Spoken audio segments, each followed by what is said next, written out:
Now more than ever, Lowe's knows you don't just want a low price, you want the lowest price. And with our lowest price guarantee, you can count on us for competitive prices on all your home improvement projects. If you find a qualifying lower price somewhere else on the same item, we'll match it. Lowe's, we help, you save. Price match applies the same item, current price at qualifying retailers. Exclusions and terms apply. Learn how we'll match price at lowes.com/lowest price guarantee. Ready to make a real impact every day? Join the Active Day Home Care team and help clients maintain their independence in the comfort of their own homes. Make a difference in someone's life as you provide essential daily assistance and protect their health and happiness. Earn up to $20 an hour and enjoy additional perks like optional daily pay, 401k, paid time off, ongoing educational training, and more. Join a team that values care, compassion, and your professional growth. Visit activeday.com to apply. Love has truly been good to me. Not even one sad day or minute have I had since you've come away. I hope you know I'd gladly go anywhere you take me. It's so amazing to be loved. I'll follow you to the moon and the sky above.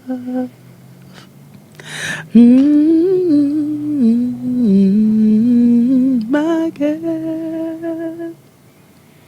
Got to tell you how you thrill me. I'm happy as can be. You came along and changed my whole world around. Bye-bye, sadness. Hello, mellow. What a wonderful day. It's so amazing to be alive. I'd follow you to the moon and the sky above.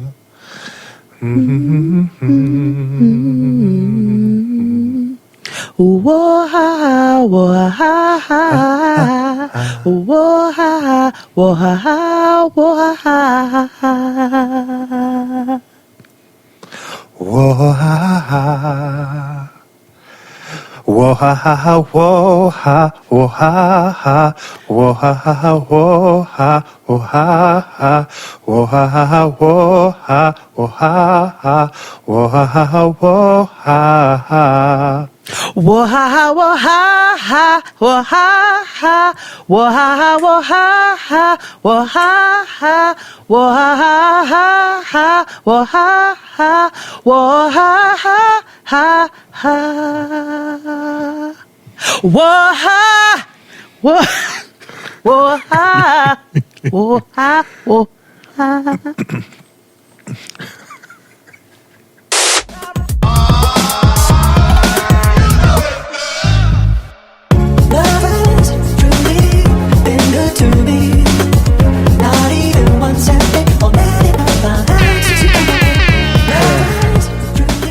Hey everybody, welcome back to another episode of The Blackest Show About Nothing. It's Jaden XD. Oh, hello everybody.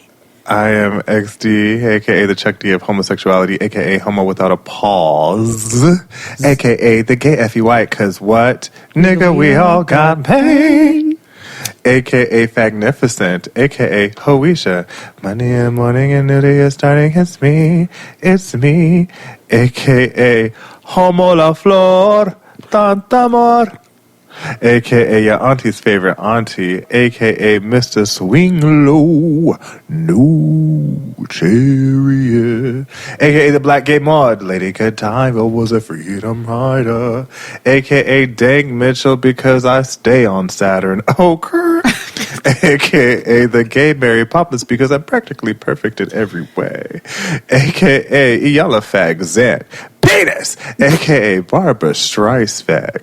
People People who need people. AKA Mr. 19%, because every day should have at least 19% of me. AKA the male Donnie McClurkin. Catch it. AKA every woman is all in me. AKA Shirley the drag queen. AKA Star because I bring me. AKA Mr. DD4L because I'm the baddest effer on the flow. And I am Mr. AKA Oil Tycoon, True Paul Charles. And AKA Brett Quanda because if I can't reach the base, darling. Get that penis out my face, darling. Yeah. Well, since this is very NPR, I'll just do my AKAs as soothingly as you did. Yeah. I am Jade, AKA the Mary Jane Mami, AKA Jade de todo Hades, AKA La Señorita Problemática Favorita, AKA Jersula. Keep singing! You can't do that quietly. AKA the Princess of Pan-Africanism, AKA Griselda Negra, AKA Kathy Bakes, AKA Big Mama of Brewster Place, AKA negative 19% because nobody should have any of me, AKA the Black Mrs. Frizzle, AKA Noah's former landlord, AKA Katniss Cunt, because I am hunting these niggas, AKA Carnitas Bay, AKA J Deficient, AKA the Doobie Sister, AKA What a Masterpiece 2 or 3 Hoochies, AKA DL Hughley Drag Mother Extraordinaire, AKA Sardine Sargento, formerly Anchovy Davenport, now Anchovy Halibut. Definitely messed that up. Yes. AKA Jade. What it is she good for? Absolutely nothing. Welcome back to a very special episode of Jade and XD. Yes. NPR edition. Yeah. Yeah. Yeah. Well, Exactly, because we've Spotify had a week. won't sue us so- for that, will they? Yeah.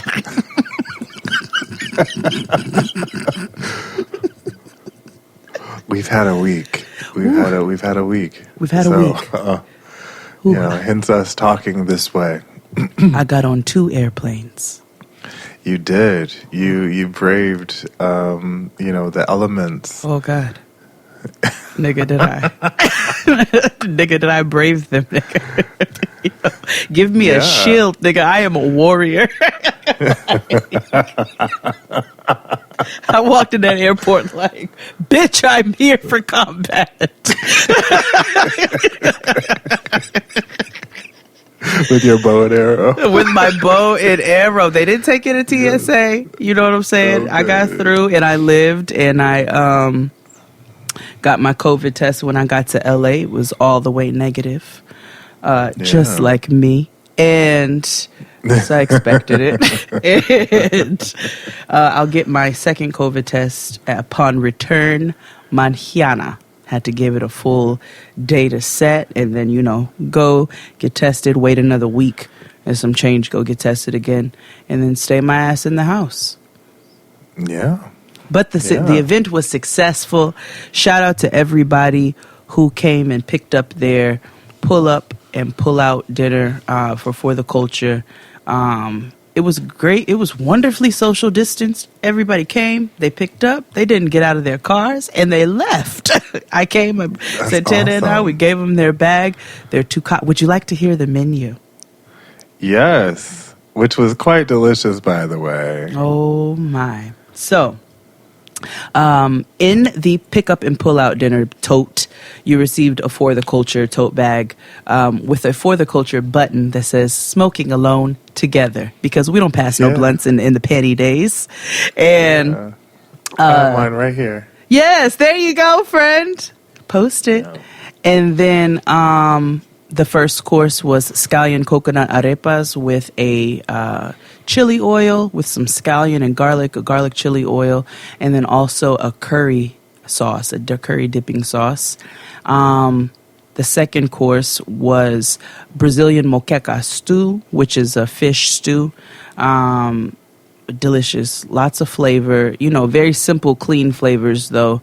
And it's just, I love moqueca. And it's got coconut based broth, fish broth. It's really, really good. And we did that with a coconut rice with like fried onions and a dollop of like a herb sauce on top. avocado herb sauce. And then we did some seasonal vegetables, which we did a plantain and yuca mash with some dates and a little bit of sea salt. And it was just, almost like a Caribbean potato salad is what I like to call it. Yeah, and then, that's what I got from it. Yeah, you know what I'm saying? And then we did ice cream sandwiches. We did snickerdoodle cookies and we did oat milk ice cream. And did ice cream sandwiches for a little sweet bite at the end. And you got 2 cocktails. We did a coquito. We did a vegan with coconut milk instead of whole milk and all of the, cream, condensed cream, and evaporated milk and so forth. We did it vegan and also a pomegranate rosemary spice sangria. So they had a cocktail to start with, a cocktail to end with, good fall and holiday and winter flavors. And I hope everybody enjoyed. I ate it. I liked it. So yeah, I ate it. You know what I'm saying? Yeah. So we had a good time. LA was good to us. It was good in a panty. You know what I'm saying? I got there, did what I needed to do. I appreciate everybody for supporting for the culture. And I won't be traveling for quite some time. My black ass will sit down somewhere. But I'm glad we were able to do that. So, unfortunately, we're not going to be able to do the same thing for Amsterdam. We were trying to figure out ways on how to navigate, but it's just not going to happen. So we'll be in touch about that. But shout out to all of you all. How was your week, friend? It was great because I got to see my friends who I've not seen. People asked, "Did you hug Jade?" Yes, Jade and I hugged twice. Twice, niggas. We hugged twice, and they were sincere. He even patted my back. Yeah. Yeah, it did. Burped me. Oh, yeah. It was great seeing all of my friends that came along. I kind of realized why we don't hug. Why? It's because you so goddamn big. I got to jump to hug you, nigga. Yeah. I be having a climax. That sounds terrible. No, it is true. Like it's I do have to like reach down and hug people. He does. But yeah, it's a big nigga. But, yeah. For all of you fantasize and shit, because niggas be fantasizing over you. Oh well, let me tell you something. I have rolls. I have cellulite. I don't have those things. But if you did, so what? But no, I'm just saying. Even if I did, I am. Listen, I'm a train wreck in the morning. I'm a train wreck in the morning, afternoon, mid-morning, late night. Look at me now. Don't fantasize about me, guys. I am literally a garbage plate. Don't say that. Nigga, you are a barbecue plate with 2 meats and 2 sides. You know what's funny? So I was over at Jade and Cole's Airbnb, and we were watching America's Barbecue Showdown on Netflix, which, again, everybody should watch. It's fabulous. I mean, everybody. Queen Miss Sylvie. Yo, we are fans, Miss Sylvie. Yes, of Ramona, California. Yeah. But anywho, that night when I came home, Mr. had ordered Bledsoe. Remember because I said Kevin Bledsoe? And he didn't even know you was watching it? Mm-mm. Look at that. Look at the synchronicity. Look at it. But otherwise, my week was good. I saw my friends and I was home. Still on my year of hell no. However, I have... beginning to make some plans as to execute the next year. I'm giving the rest of 2020 as my year of hell no, and then when I get back on, I'm, get fighting. We love to see it. Shout out to the listener who gave us a book. Yes. Shout out to Miss Turner. Her husband actually wrote the book. You're right. You can pick it up at thepresidentwhodidn'tread.com or on Instagram at There Was a President. And I believe Amazon as well. Yeah, it's a really cute book. It's about a president who conveniently looks like the current sitting president of the United States of America, and it talks about their struggles being president because they actually had to read. And because they didn't want to read. Yeah, and it shows that, reading is fundamental. And it showed all of the horrible things that happened because this president didn't want to read. Yeah. It was... He invigorating. thought he could buy people. Yeah. Yeah. And it gets very real for a second. One of the lines I remember specifically is, he golfed and golfed as their lives turned to powder or something like that. Yeah. I was like, oh my God. But it's true. You know what I'm saying? Yeah, like, niggas are dying while he did nothing. Well, he was in Mar-a-Lago. And, if y'all have been lying to kids all these years, because you remember that little Disney movie, they tried to give us the story about, AKA slavery, and how they tried to paint that. And blacks were picking cotton, and it was a lovely day. I was like, Listen. Y'all skipped right over this whole branding situation and, what I'm saying, owning human beings, but go off. But no, I appreciate the fact that, there are going to be things out here, literature like this and stories for children to read for years to come about the truth about what's been going on. And honestly, a lot of adults need to read children books too, because there can't read. What? Go ahead. Yeah.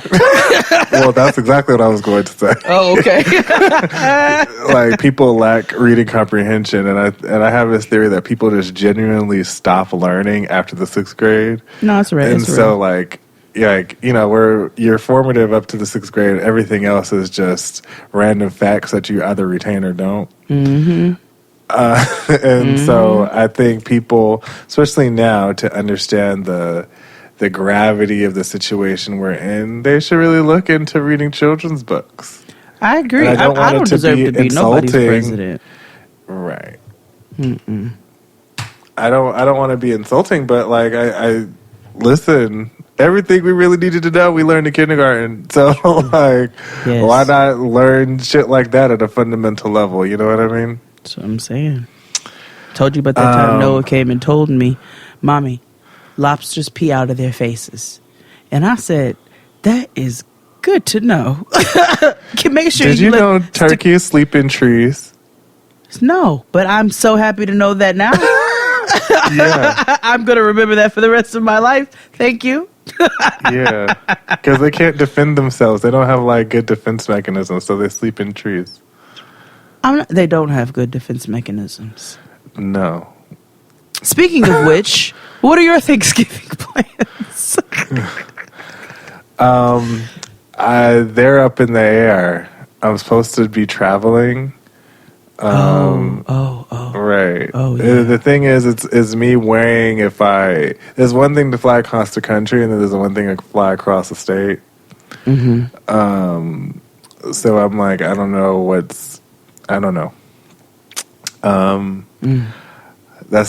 something I need to decide by the time you all listen to this episode.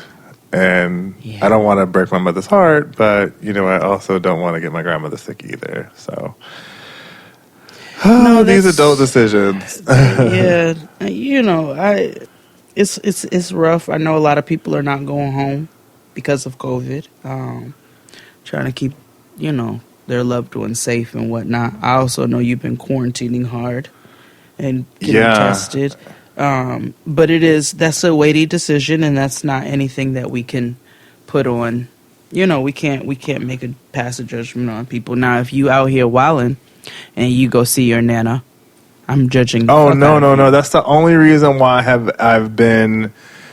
I'm leaning on going, because of the fact that A, it's only an hour flight. 2, we stay in here the whole time. 3, I'm actually staying in a hotel. I'm not staying in with them. I'm going to meet them at a general location. And then going back to my hotel room. A, because XD's Corner.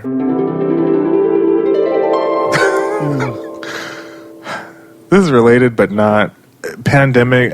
Just let's pretend we're not in a pandemic. Let's pretend it's a regular nigga ass Thanksgiving coming up, and let's pretend that I still live in New York and everything is the same as it was last year. Sad. Okay, go ahead. At what point do you? I know as Black people, and when it comes to family, that a lot of folks believe that where you're traveling to is your hotel. So it's like, oh no, I'm going to be over here. And my house was always that place because my grandmother lived there. So it's like everybody came and stayed. So then it's like, at some point, my mother was like, you know, asking about sleeping arrangements and all that good stuff.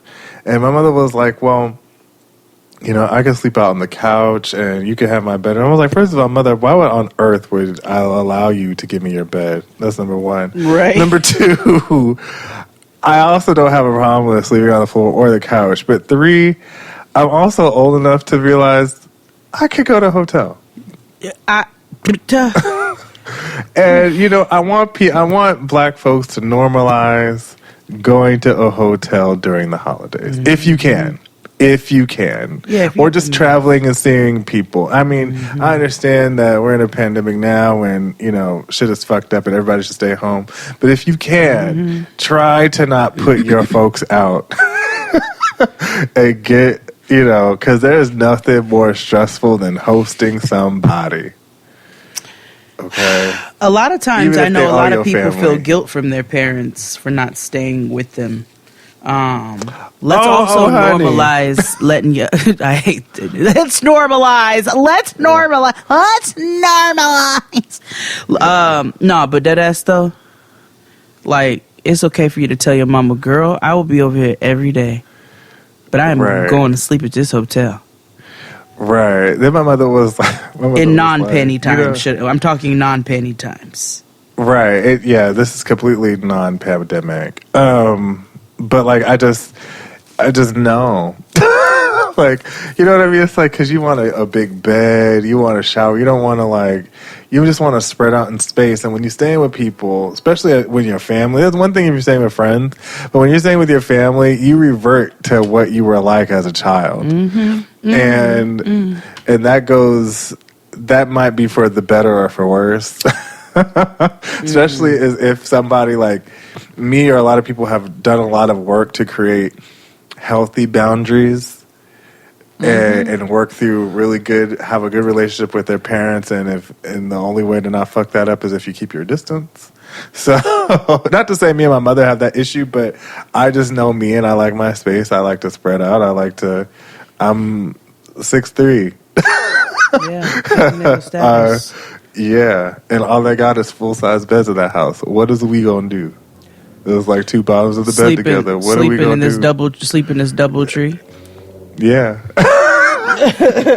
Which is actually where the fuck I'm going. That's where I'm going. Nigga, I'm going to get these cookies, and I'll see you all in the morning.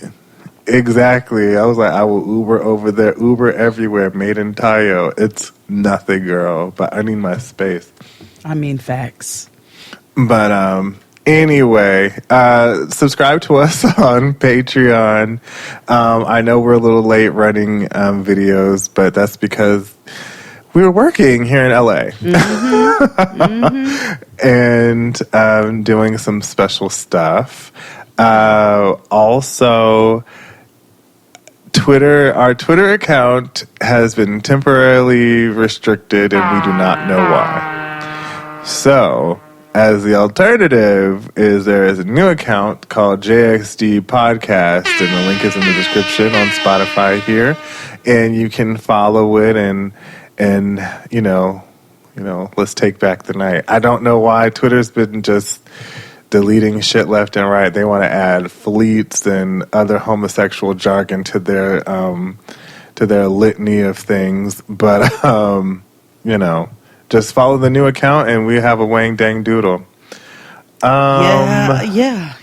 I'm trying to think, is there any... Or Twitter, you could just come and fix this. Like, what the fuck? Like, what? Right. This wouldn't have been a problem if y'all would have verified us from the get, but okay. You know what? No, I'm not advocating for niggas to follow this new account.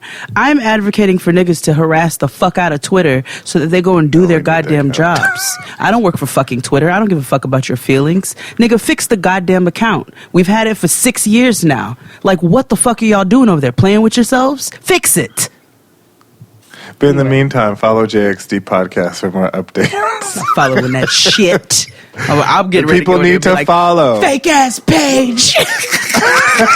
People need to follow for updates. How do you think we go advertise for Patreon? Oh, damn. I came out of NPR to cuss out Twitter. Shit, I should have cussed them out NPR style. Twitter, get your motherfucking shit together, okay? Do what the fuck you're supposed to do and get on there and fix Jada NXT's goddamn Twitter account, okay? Okay.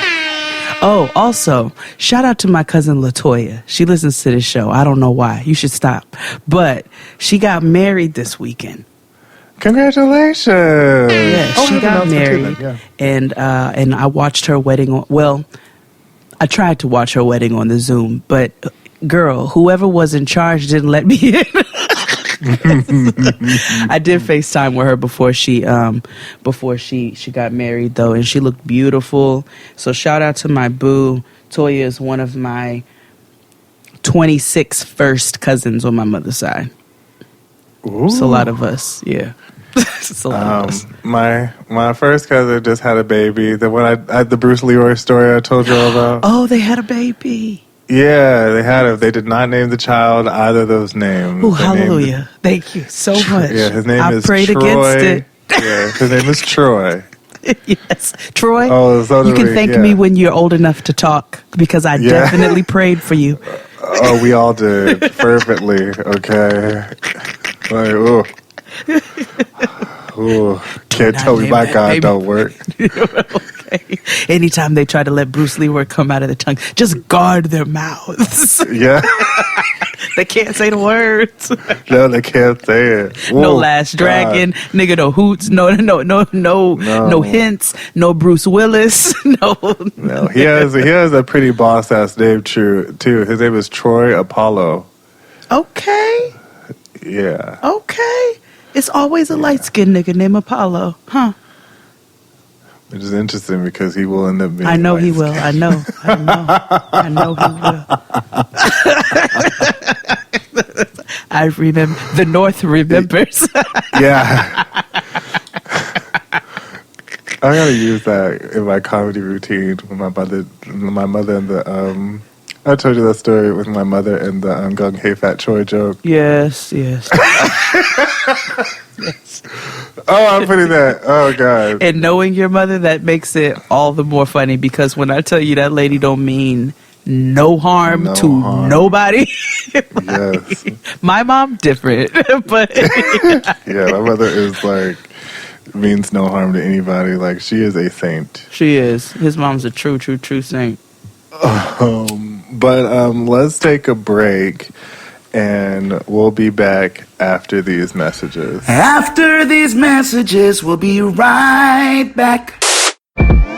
This is the blackest show about nothing. This is Jade and XD. I'm Jade. And I'm XD. The show is two best friends talking about anything and everything. And sometimes we have awesome people on, like Crystal and Kid Fury from The Read. When I was in high school, there was this girl in my computers class with me. I wish I could remember her name so I could apologize. But I just used to call her Atrocious, like, as, you know, a pet name because... Hey, Atrocious! Being someone who was constantly the butt of a joke or picked on or whatever, I just saw this opportunity to, like, make fun of somebody else, and I did it. Somebody needs to do a study into silver teeth and the link between, like, the silver tooth to prison pipeline. Yeah, silver tooth to prison pipeline. And New York Times bestselling author Michael Arceneaux. And Mama kept trying to interject at any moment that she could sing, and it was like, beloved, you're not even the best singer on stage. The girl from Destiny's Child is with the platinum solo album. It's like, not you. And of course, there's us, Jade and XD. You can listen to new podcast episodes every week on Fridays. Listen to Jade and XD for free on Spotify.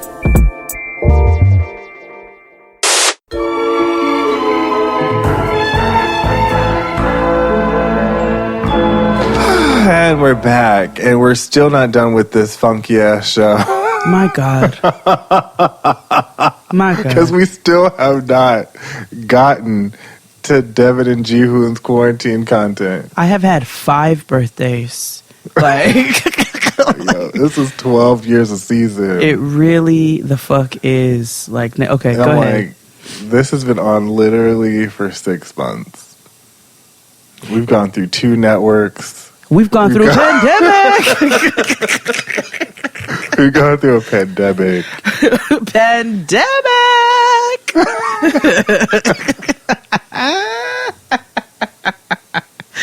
Woo, shit. And nigga, this shit is still on. Okay, who It you is want to still start on. with? We can do Cheese Stick and Melitza. Okay. So remember last time we checked in with them, Cheese Stick's mama and Annie were coming to Colombia to visit.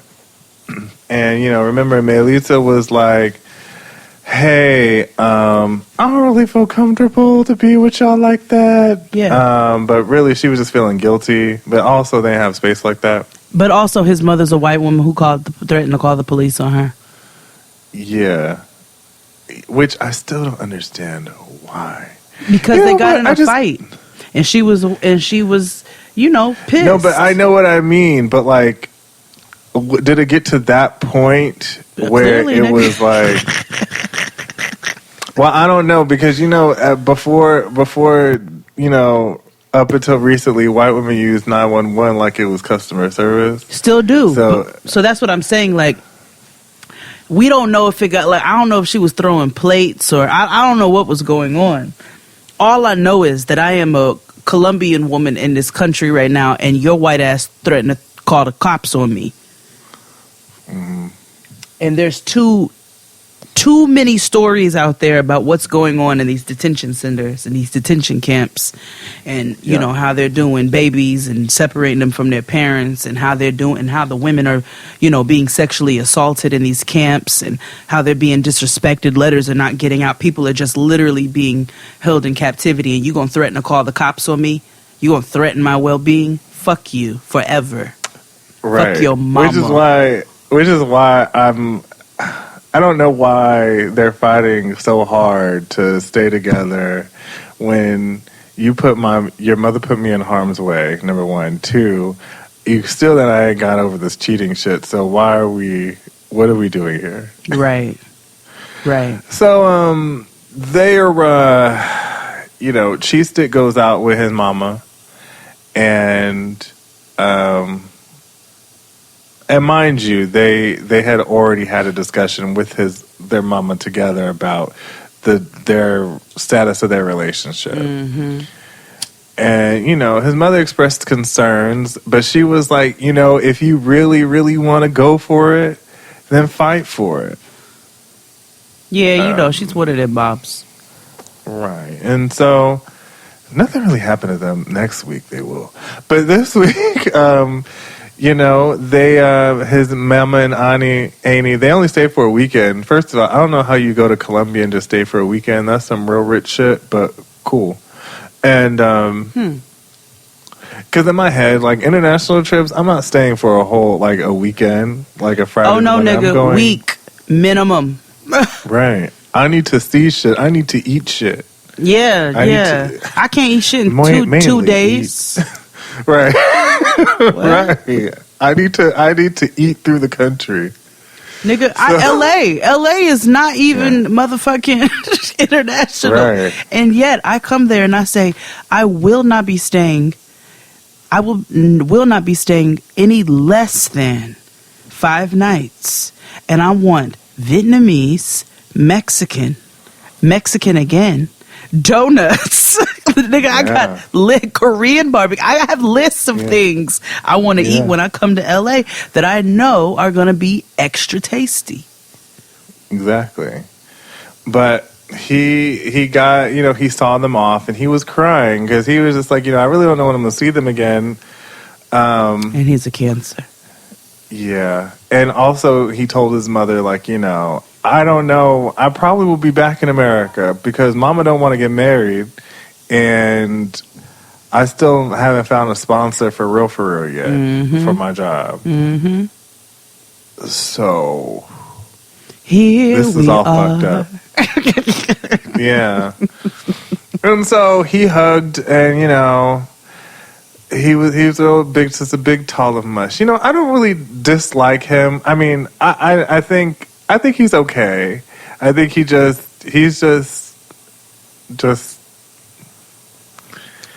I don't know. Yeah. He gives me Michael Scott from The Office. You know what I mean? Yeah, I can see that. Like dopey, just has a bunch of love to give, but it's just like aimless love. Now they go to see a relationship therapist. Yes. A couples therapist later in the episode, and she's surprisingly affectionate, like physically affectionate. That's what I said. But I also don't know if that was just a comfort. I don't know what that was. I was like, this is just, when they were holding hands in the office, I said to myself, well, they're holding hands because he probably wanted to hold her hand. And then absolutely, as time, when she's holding onto his arm and all of these things, I was like, is she trying to show that she wants to be in this? Is this her way of like trying to show this on a physical level? Trying to prove to the therapist or prove to herself, I'm not sure. All I know is it was odd. But they went to the couples therapist, and he gave terrible advice. Absolutely. Because as a therapist, you're not supposed to tell people what to do. You help them with tools so that they can sort through their lives with healthy tools. Yeah, that therapist turned into a producer. That nigga said, yeah, I don't know. You all might need to break up. Or what did he say?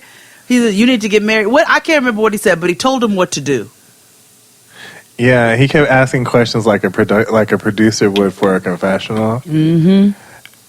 And that's when I was like, I don't know how staged this is. Yeah, I don't know how much of a therapist he actually was. Like, but that Dr. Sherry and them on the exactly. Oh, is it just me?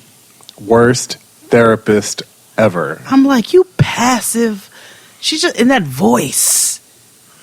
Now, Tony. I just. Yeah.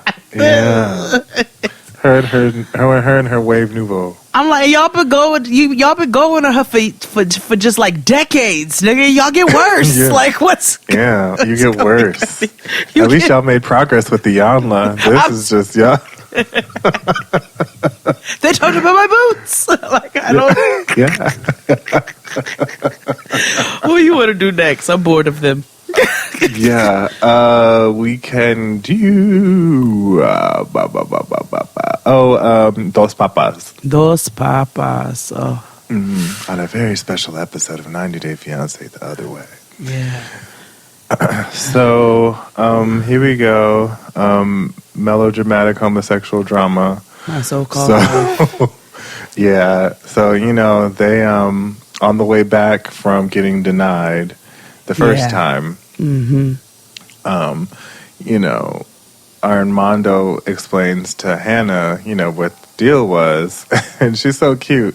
He was like, they denied us from getting married, and she was like, no. She called them monsters and trolls and thieves and all kinds of things. She cursed them out in a 7-year-old way, and I appreciated that. I was like, a rider. Yeah, loyal. I appreciate that. Yeah. Okay. So, it's clear that Hannah is supportive of this little interracial marriage. Yeah. And so that's you. Why are you turn into a black mother?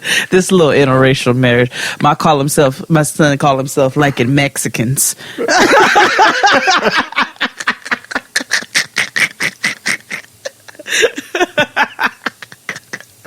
I mean, it is. Oh, I hate you so much. Oh, I hate black mothers. We're the worst. Yeah. Oh God, the worst. Oh God. But what's going on? Hopefully, check your Citizens app. I know because they was giving me shit in LA too, nigga. I took screenshots. Oh no. Let me see what I see in LA. Hold on, it was one. It was one specifically. That's yesterday at 12:52 a.m. The Citizen app alerted me that on Beverly Boulevard at 7205 Beverly Boulevard, there was a report of people fighting with bats. Oh, what the fuck? Exactly. That's why when I see bizarre shit like this, I just screenshot it. That's why I never turned the notifications off. I had every intention of doing it, and I just... I can see why that's entertaining. Yes. It's like, woo, what's going on? Like, people fighting with bats. Hey, when we were going to vote, I was walking to vote, and it was like... There's a person threatening voters with rocks. Like, I had my taser in my bag, so I was ready. But I was like, it's just good to know these things. It's just entertainment. It's just entertainment. Yeah, it's good to know. Gotta watch. Gotta keep your head up and your eyes open. Facts. But anyway, carry on. So they had to take their denial letter to go to the human rights thing that they explained in the last episode. Mm-hmm. And so basically they went back to the same lady and they got all the stuff that they needed to and to submit their final paperwork. And so they have to wait about 3 weeks. But while they were in that office, it was a little sobering because it was like they had to read the letter aloud, and it was very like, you can't. Your marriage was denied because it does not protect the sanctity of the human race. It was ugly. It was ugly. Yeah, it was really bad and homophobic and capitalistic and just gross. Yeah. Honestly. Yeah. And I'm not one of them people who are like anything positive whatsoever. But I was like, that's really fucked up. You know what I mean? Like, let them get married. Let them get married. Damn. Now, You know I did mean? roll my eyes, though. First of all, this whole thing was horrible. It was terrible. It's not right. I don't understand how certain couples have been able to get married and others can't. The verbiage was just really... It was very deflating and just, like, very disappointing. You know what I'm saying? That people still carry a lot of these viewpoints. But I got irritated and rolled my eyes because here comes motherfucking Mitch DeJour sounding like the ultimate white man always, talking about, I don't understand why we can't, like, I'm not getting it, we're part of the human race. We're part of the human race. I say, white people love that human race shit, and don't observe a goddamn thing about it. That's why I don't wear Pharrell's 3 because I got human race on it. Not race, all humans like my race. Right, like y'all don't believe it. right. Not all humans like my race. Not all. So, you can keep that unity shit to yourself. So when he said that, I said, you have sounded very white on this show the entire time, but I don't think I've ever heard you sound more white than what I just did. Right. So they, they just have to wait 3 semanas to hear back and, figure out what happens next. So we'll see what happens with them. I'm still not really interested. They make like gay dad love TikToks on TikTok and Reel on Instagram. Mm-hmm. So if you want to go find them, just type in 90 Day in your search bar Instagram and you can figure it out that way. Okay. Who do you want to do next? Let's do Devin and Jihoon. What did he say? What did he call her? Hurricane. EP. Yeah, no, Hurricane Alicia, or whatever the syndrome he got. He's Alicia something. Either way. He said a few things. He called her Hurricane Alicia, and then he also said, I feel like I'm going to piss myself when I look at Alicia. Yeah. Yeah. He really has a monster-in-law. Does. And she is one. Right. Now, I don't ever remember us seeing Devin's father. We have. Because I have thoughts. Okay. Mm-hmm. Let's go. Because where they live again? Utah? They live in Utah. So here's the thing. Also, we saw him more before. Thoughts. Okay. We saw him. He is a white man. But he like Latino fished us for a second on that FaceTime. Yeah. Mm-hmm. Yeah. That was my first thought. I was like, well, is he, you know? We were all watching it and then and they were like, wait a minute. And I said, no, it's just the lighting. I see it too, but it's just the lighting. So when they popped up at the airport, it was like, oh, okay. Yeah. Oh, so anywho, Devin and Jihoon are having their American wedding in Korea. I don't know if they decided on that 1 hour special at the venue that they were going to have it at, which was very nice, by the way. It was just very. Mm-hmm. So, you know, at least while Devin is talking to her parents on Skype, she turns. This is how I'm like, I don't know how much more we could do with this show because it's becoming to get real, like, fake. Because she all of a sudden is just stopping in the middle of the conversation. It's like, are you still mad at Jihoon? Bitch. She was like, what do you mean about, what are you talking about? She was like, well, you know about the Drusilla running into the street thing. And she had to think about it. She was like, what? Yes, I'm still mad at him. Like, this, I'm like, oh, this is kind of phony. But, I mean, even still, Alicia is also that kind of woo. She's still have that kind of highly stressful. Yeah. And her husband just sat there, I just was looking at her sister, Devin's sister the whole time, like, oh, that's what she used to look like. Yeah. Yeah. So her sister, daddy, and mama all go to Korea. Mm-hmm. They've never met Jihoon's family. And so they make their way across, you know, a couple continents to Korea. And of course, Alicia is herself from the get-go. Mm-hmm. Yeah. Jihoon, oh my God, we're gonna die. Yeah. Well, I'm picking Drusilla up my grandbaby up the goddamn street. Scrape her up off the ground. God, wait, okay, hold on. So dramatic. You supposed to you supposed to smoke from this end?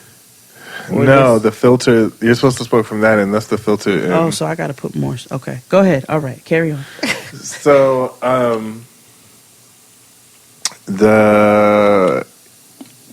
nothing really happened with them. They got there. They met the mama. Mm-hmm. And that was it so far that I can remember. Am I missing anything? You know, they just ooh, Lord, why was this episode such a blur? Because we're ready for it to be over. That, and I think I'm more focused. You know what it is, though? As longer these seasons go on, I find myself becoming just attached to maybe one or two stories that are more interesting. Exactly. So because, it's like I never thought I would be this attached or invested in Fahu Doris and Baby Cool. Yeah. But now I am, especially that Dr. Weinberg is there. Oh. And of course, Yazan and Braces, they're always going to be. Oh, yeah, because that's mess. That's mess. Yeah. So, yeah, they. Yeah, I don't remember, nigga. They're They're allegedly getting married. I think also because we know they're not together no more, I've just kind of. I just, you know, like be making salads and stuff when they come on, you know? Yeah. Yeah, literally that. Who's next? Jenny and well, who do you want to go last? Do you want them to go last? Who do you want last? You know who Jenny I want to go Samit. last always. Okay. So let's do Jenny and Samit. Okay. So remember last week, Samit got a divorce. He told us he had the sugar and had to quarantine. And he told us Jenny was old. Yeah, and Jenny was old. So, you know, remember they flashed back to, you know, after him getting the divorce, that his daddy was like, oh, we'll legally try to stop you getting married to Jenny. Yeah, we will do everything in our power. Mm-hmm. That's what that nigga And he meant that. did. With all the fervor of an angry father. Boots. But it was hard to take him seriously because he just has like a pleasant face. Like both him and his mother, they just give pleasant, you know, like niceness. And so when they look angry, it's like, but y'all still look nice. Like, But y'all still look non-mean nice. people. Yeah. So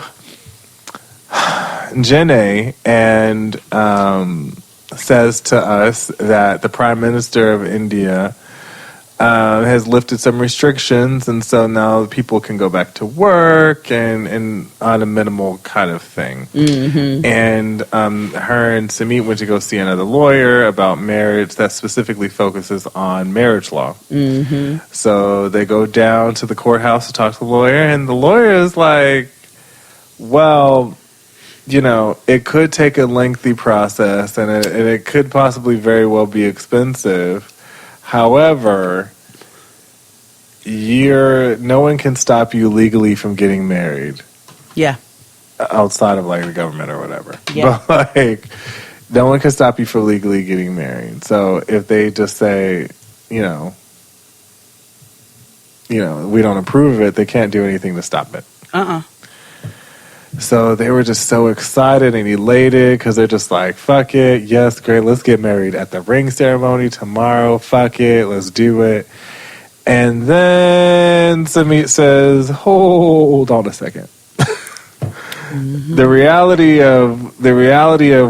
of getting married has set in, or is beginning to set in. And so, you know, the madness jumps out. He's like, marriage? Whoa, what the fuck? Whoa.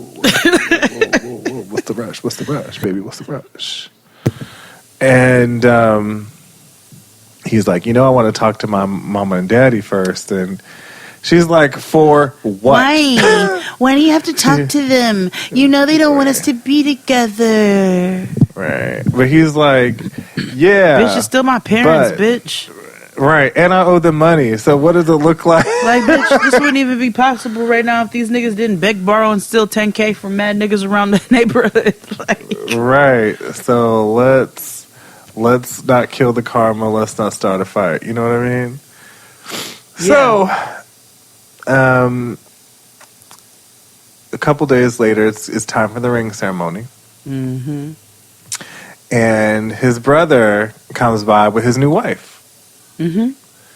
Who and is they're in funny love. To me. Yeah, she's a hoot. They're in love and it's working. I don't know if they have an arranged marriage or a love marriage. I thought the same thing. I'm not sure. It seems like a love marriage because they just get along so they well. They look like they get along and mesh. But then again, arranged marriages that could mesh well too. It could be two people who grew up together. We don't know. You're right. So, you know, Samit tells his brother, like, hey, you know, I really want to tell mom and dad, or can you help me talk to mom and dad? And his brother's like, nigga, how many times do I have to tell you? It's not gonna work. No, it is not going to work. Like, what's not click, tap, tap, tap in? Like, I don't understand. You know mama and daddy don't like the shit because she old. And then Jenny. Oh, Lord, here she go. Turns out the performance of a lifetime. It was like, well, why do we have to tell them? We don't have to tell them. And they're like, nah, y'all got to tell them. And before that, they're like, yeah, we're gonna do our ring ceremony though. We're gonna go ahead and get engaged. And they're like, when are you doing it? And they're like, tomorrow. They were like, tomorrow. And Samit's brother's wife, you could see her face be like, bitch. Yeah. What did I walk into?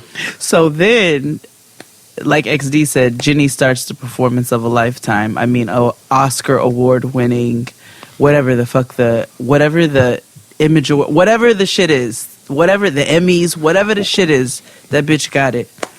She starts wailing, like a blowfish, like a whale. Yeah, like she sounded like when Dory tried to speak whale. Yeah, Dory. Yeah.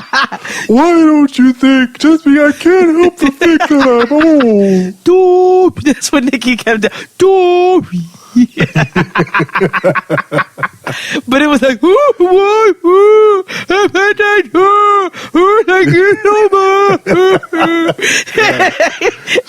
She was crying like she didn't have no teeth in. Yeah. Like she's Jaheim. And you can see Samit's brother's wife over there, and I don't know if everybody else caught it, but it looked like that bitch was trying not to laugh. She was like, oh my God. She was like, no. This is getting old. She was just covering her face. She was just like, So she was like, what is going on? Why is this old lady crying? She is old and crying. And both of them was like, okay, like, hold the phone. We know y'all love each other. Okay. Yeah, like, we get it, bitch. Damn, we not the one that's prevent you from getting married. But y'all got to stop coming and asking us to do shit. Like, I got my life to live. So, yeah, she over there blubbering, and we'll see what happens next week. They're supposed to have the ring ceremony, and it didn't look like they were finished with their conversation. No, because Samit goes to talk to his mama and daddy. Yes, he does. And they have it out, or like in Trita Braxton, they have it oot. Okay, oot. It is some Eonla shit, and Samit's throwing shit. It's like they having a family moment. He throwing his head in their lap. He's like, I was dying. It was like, I'm not making. It was on some family intervention shit. Did you ever watch that show, Family Intervention? I remember, yes. It was good. The really good one season when Dame Dash. Oh yeah, yes. the Dame Dash and his brothers. Mm-hmm. That was really intense. That was, even though they were just niggas fighting, but it was intense because they had some like real deep father issue shit. Yeah. And then with Bam Margera and his mom April. I didn't see that one. Oh yes, honey, it was. Where is Iyanla? Yeah, it's a lot, but she's back. She is. Shay Bucky Johnson is on. Shall we watch? Actually, I don't care about Bucky. The folks want us to watch it, so we should.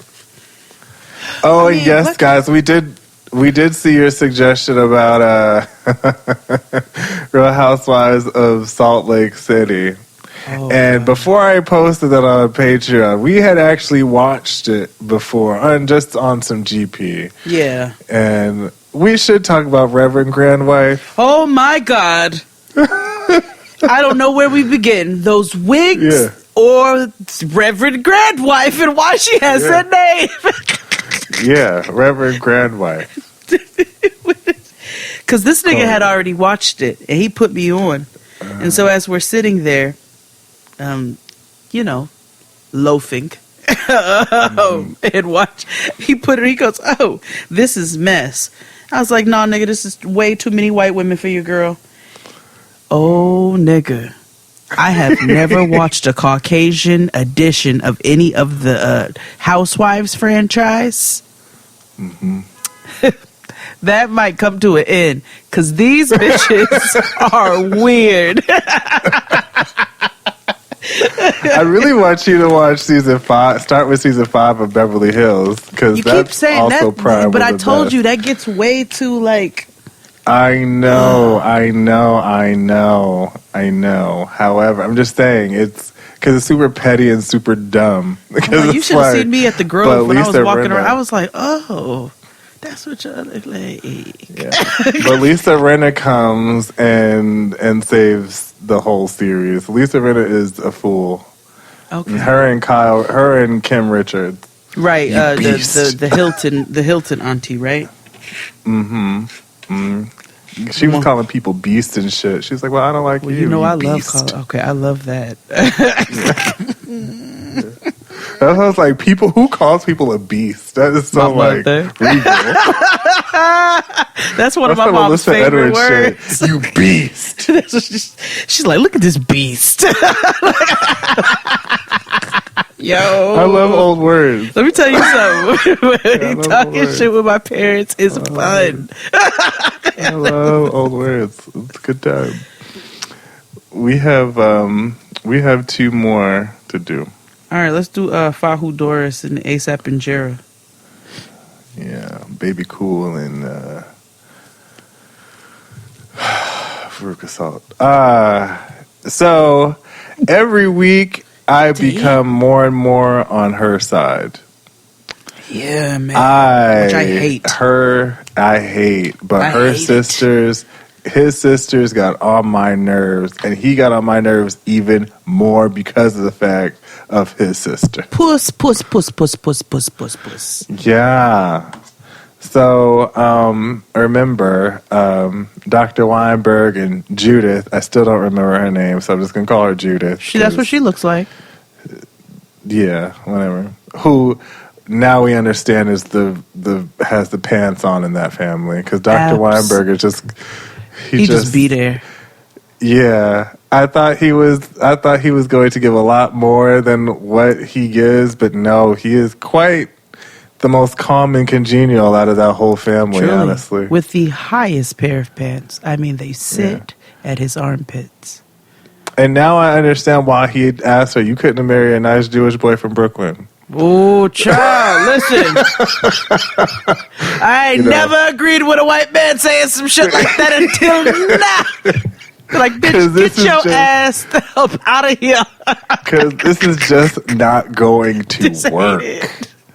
At all. At all. For the baby, for him, it's just not gonna work. Ooh, we gonna get but we called it, nigga, but we gonna get there.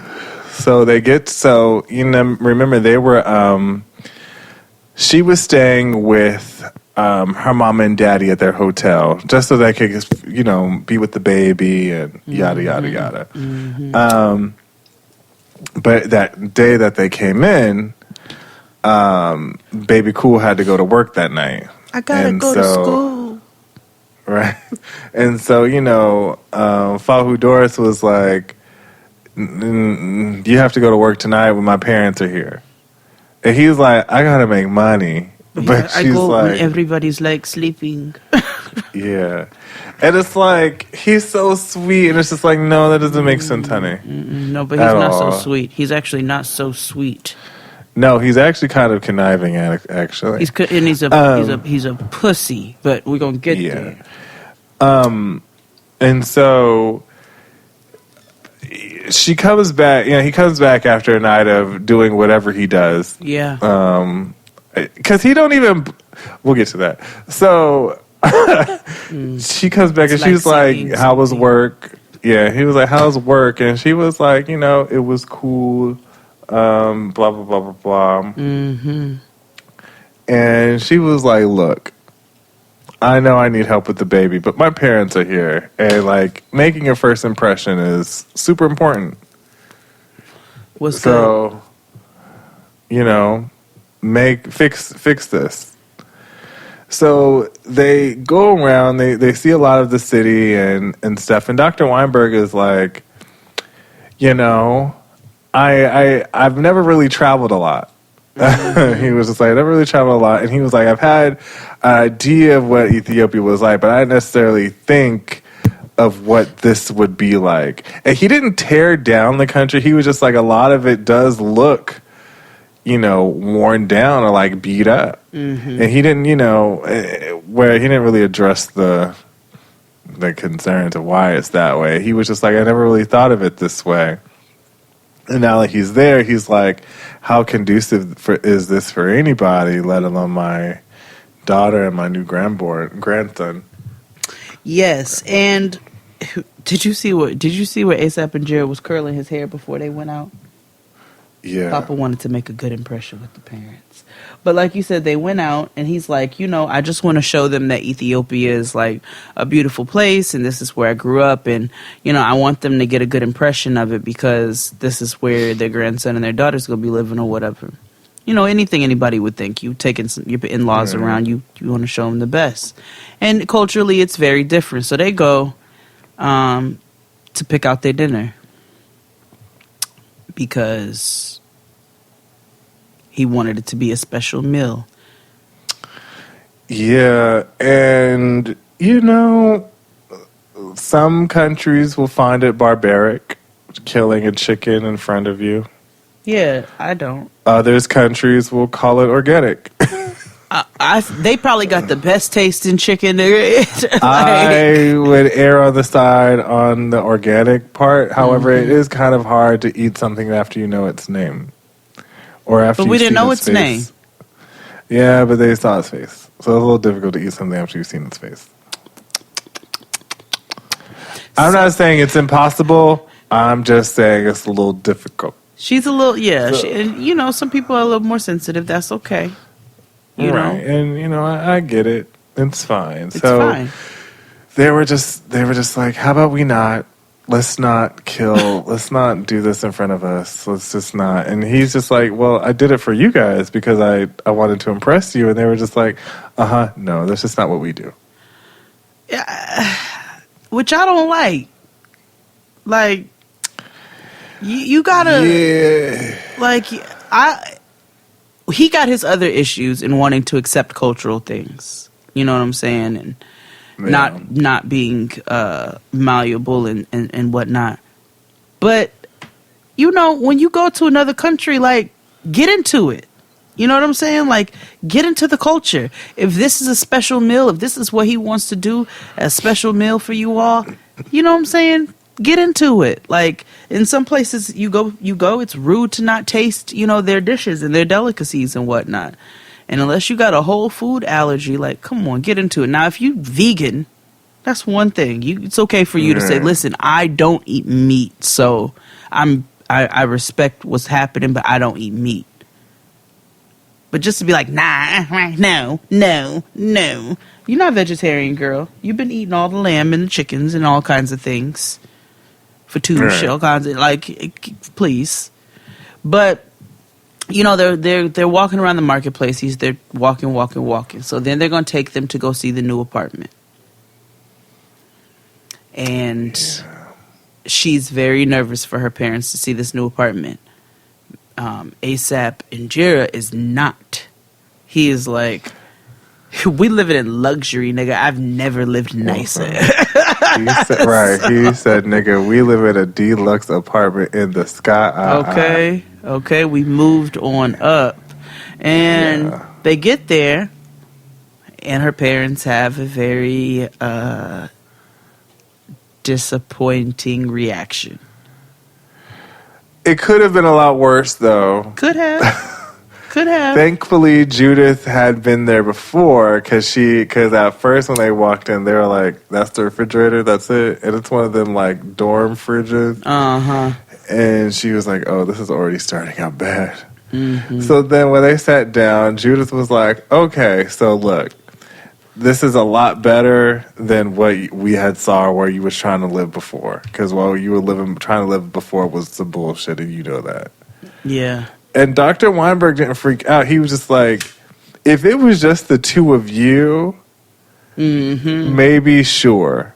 But it's a brand new baby. And they were like, he's going to need to walk. He's going to need space to get around.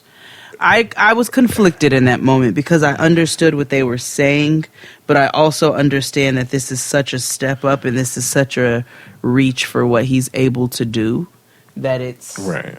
I'm like, okay, y'all, well, over here in the States, you know, there's niggas like myself where we was living in a 1.5 bedroom apartment until Noah was 2. And then that's when we were able to, you know, go and get a bigger space and what have you. So, like, you know, and then, you know, we got even more space. But, like, people do things when they can. And unfortunately, it's not always the most ideal of circumstances for maybe what you're used to. But if it's healthy, which it is, it's a clean environment. It is, you know, their food is not sitting out. They're not washing dishes in the bucket anymore. So let's take our wins where we can right now. The baby's not getting ready to walk tomorrow. So let's give it some time. Right. You have at least a year to stack. Right. Make some lifestyle changes, which is what happens next. And a lot of shit. Yes. And it'll happen, right? Like, the problem with these folks on every Matt Sharp Entertainment show is the fact that people on the other end want some miraculous shit to happen overnight. They want these people to change. They want these people to not be recidivists. They want to keep them promises that they had at the prison. They want them to keep all these, you know, these things about, you know, readjusting to, you know, a new country and X, Y, and Z. And it's like, none of you ever think about the adjustment period of what it will take for them to get to what you need them, or where you want them to be. Exactly. You know, Rome wasn't built in a day. Wasn't. So why would you think a nigga would be? And furthermore, you all come from middle New Jersey, where, you know, you've got all these homes and everybody's got ample space and basements and their own rooms and backyards and so forth and so on. Everybody don't live like that. Everybody don't live like that in the States. No, so you can't put your expectations of what you think things should be on other people. We can talk all day about living conditions being safe enough for a child. I'm behind it. I'm with it. But when, like, they're in a clean, safe environment, let them come up. They got to struggle a little bit. They're not just going to start right where you all started or where you are. Right. So, so that gets into a conversation about money and about work. And so Judith is like, clearly Dr. Weinberg just checks out. He let Judith handle everything because she asked the hard-hitting questions. Here and there, but he kind of just be playing with the baby and whatnot. He's a typical dad. Like, I just go to work. You figure everything else out. I'll provide. You do this. And Judith seems like, okay, work. Right. And work I will. Yeah. So she's like, well, what do you do for money? What's happening? Like, I don't understand how you get paid. Like, I think if Ariella knew all these things, then, you know, maybe she'd provide support and yada, yada, yada. So this nigga says, yeah, when I go to work, I'm guaranteed to get at least something. Sometimes $500, sometimes $400. And they're like,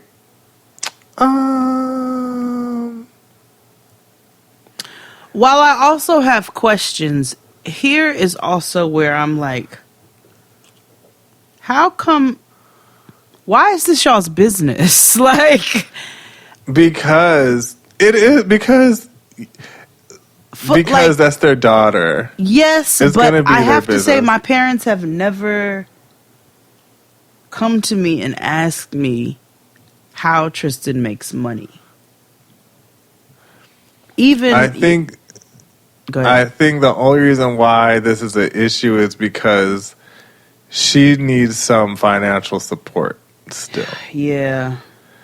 If this was in America, in the States or whatever, it'd be quite a different story. Or if she had her own type of money career, like, no, you know what I mean? If she had her own situation, it'd be different. But because they need to figure out where they're funneling their money to. No, this is true.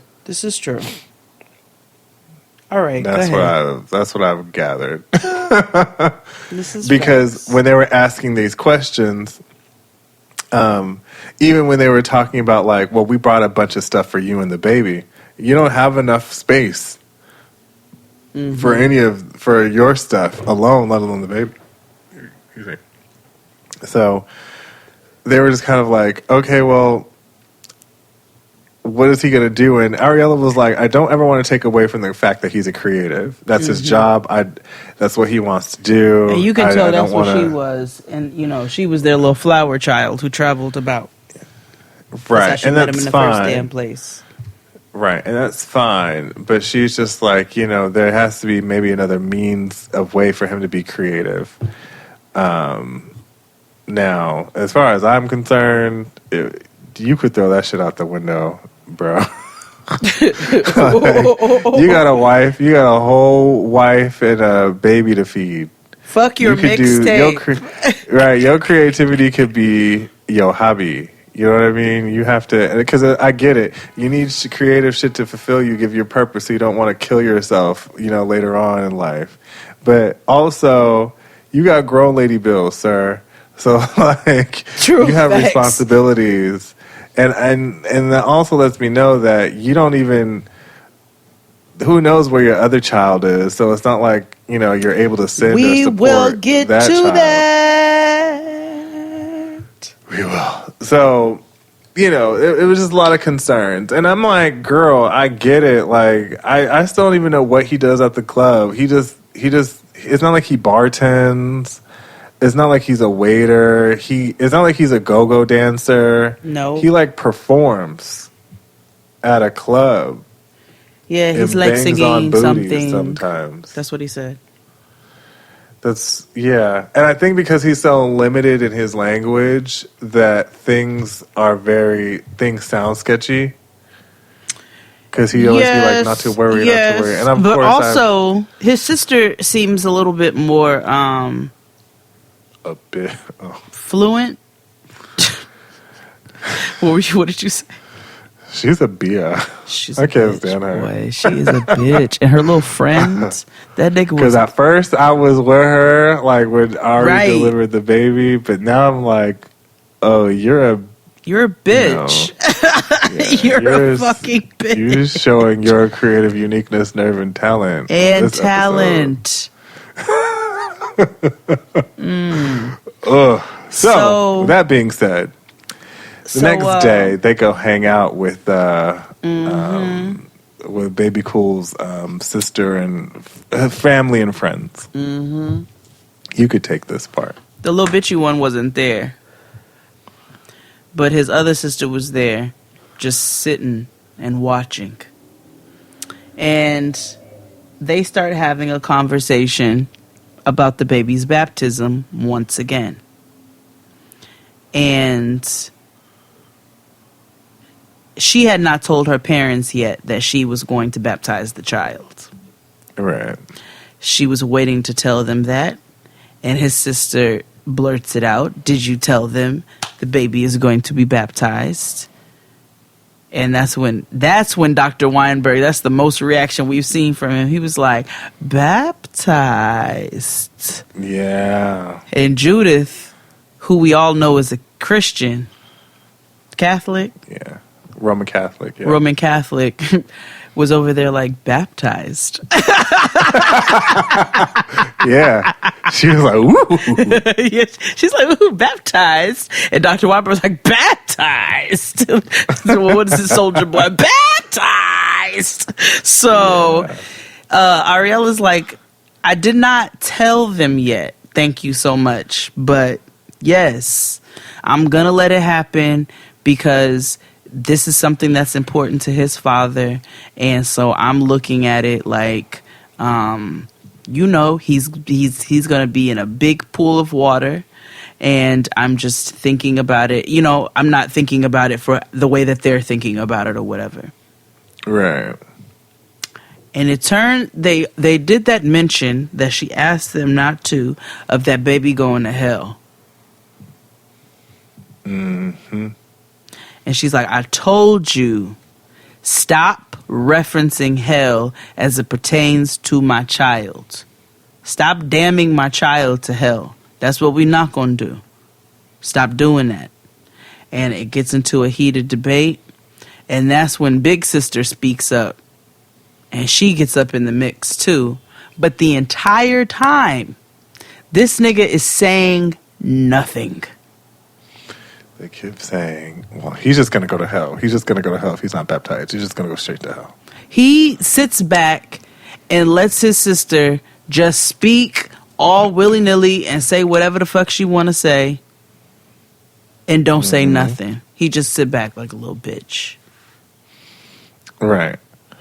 And the sister says, oh, you just like his ex-wife. Woo! When she said that, I was like, and we called it. This is exactly why. And see, what y'all not going to do is have me defending 2 white women. It's bad enough that, it's bad enough, nigga. But, like, you can't do that. And again, this is cultural. This is cultural. And this is what you get for messing with these white girls, nigga. That's why you're... Okay. Well, all I'm saying is... You're not going to Nick Cannon me.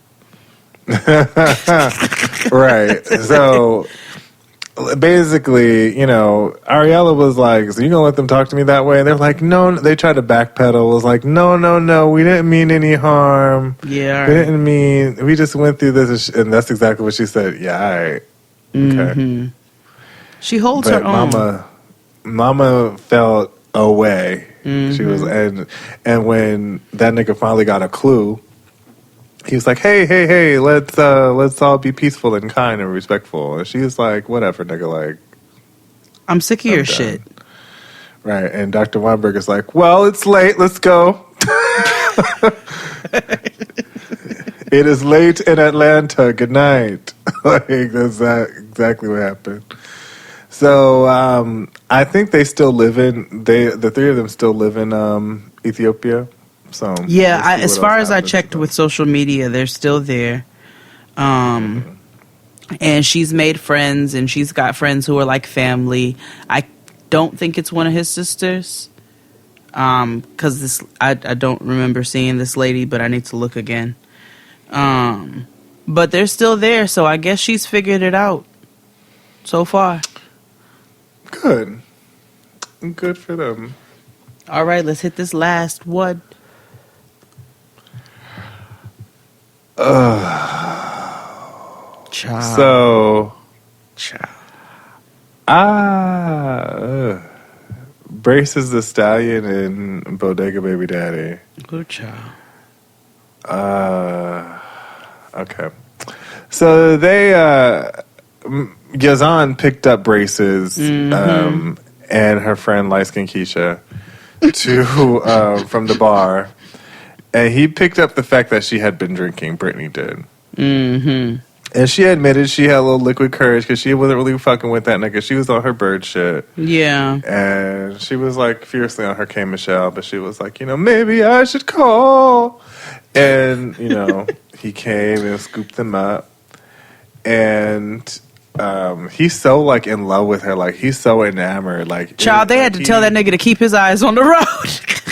Yeah, he's just so in love. Like, heart eye emoji is he, okay? Yes, he is.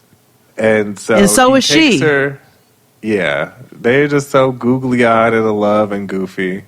Because so before all of this, she was all, fuck that nigga. I'm not going to see him.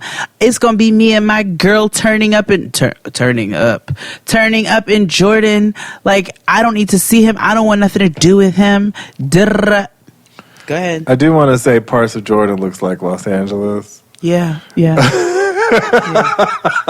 Because, like I said, you know how I feel about Los Angeles. There are really pretty parts, and then the rest of it looks like, well, Mm-hmm. So, he takes her to see his new crib. Yeah. And, no, first they go to the barbershop. Oh yeah, before. Oh, yes. I'm skipping parts. They go to the barbershop because he wants to show her that, hey, I'm making a living and I'm not just a bum nigga that lives with his parents anymore. Mm-hmm. So he takes her to his barbershop, and she's like, I'm going to give you a haircut. He's like, no. Yeah, so they do this cute play thing or whatever. And he's like, I really, really, really love you, Brittany, and I'm going to do anything that we can to be together. She was like, I really love you too, and, maybe we could wait. And he was like, let's wait.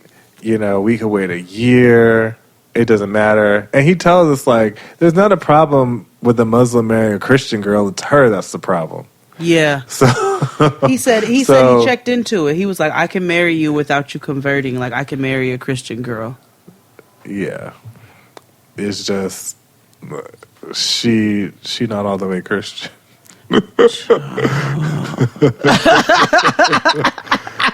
She not as holy as he would like her to be. Let's say that. No, because you saw how he took her coat. He was like, "It's cold. Put a sweater on and chill." Ooh,